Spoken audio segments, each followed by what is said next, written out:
ಒಂದು ಸುತ್ತು ಹಳ್ಳಿ. ಒಂದು ದಿನ ಅಣ್ಣನು, ಹಳ್ಳಿ ಹುಡುಗ, ಅತ್ತದ ಮನೆಯ ಹತ್ತಿರ ನಡೆದುಕೊಂಡು ಹೋಗುತ್ತಿದ್ದ. ಅಚಾನಕ್ ಮನೆಯ ಒಳಿಂದ ಹುಹುಹುಹು ಎಂದು ಅಸ್ವಾಭಾವಿಕ ಧ್ವನಿ ಕೇಳಿ ಅಣ್ಣನಿಗೆ ತುಂಬಾ ಭಯವಾಯಿತು. ಅಣ್ಣ ಡರದಿಂದ, ಏನು ಇದು? ಭೂತವೇ? ಅವನ ಧೈರ್ಯ ತೋರಿಸಲು ಅಣ್ಣನು ಹೇಳಿದ, ಓ ಭೂತನ, ನೀನು ನನ್ನಿಂದ ಏನು ಬಯಸುತ್ತೀಯಾ? ಭೂತ ಬೇಸರಗೊಂಡು, ನನಗೆ ಹಸಿವಾಗಿದೆ. ಬಿಸಿಕೋಳಿ ಬೇಕು. ಅಣ್ಣ ಆಶ್ಚರ್ಯದಿಂದ, ಭೂತನೇ, ನೀನು ಭಯಕ್ಕಿಂತ ಬಿಸಿ ಬಿಸಿಕೋಳಿ ಹಾಸ್ಯವಾಗಿದ್ದೀಯಾ? ಭೂತವು ತಾನು ಹಸಿವಾಗಿರುವುದರಿಂದ ಬಿಸಿಕೋಳಿ ತಿನ್ನಲು ಮನಸೇರುತ್ತಿದ್ದ. ಅಣ್ಣನು ಮನೆಯಲ್ಲಿ ಇದ್ದ ಕೊಳಕು ಚಪಾತಿಗಳನ್ನು ತಂದು ಕೊಟ್ಟನು.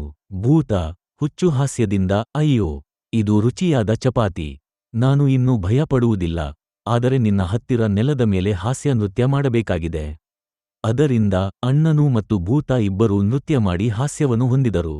ಹಳ್ಳಿ ಜನರು ಬಂದು ನೋಡಿದಾಗ ಅಣ್ಣನಿಗೆ ಮತ್ತು ಭೂತನಿಗೆ ನಗುನಗು ಕಾಣುತ್ತಿದ್ದ.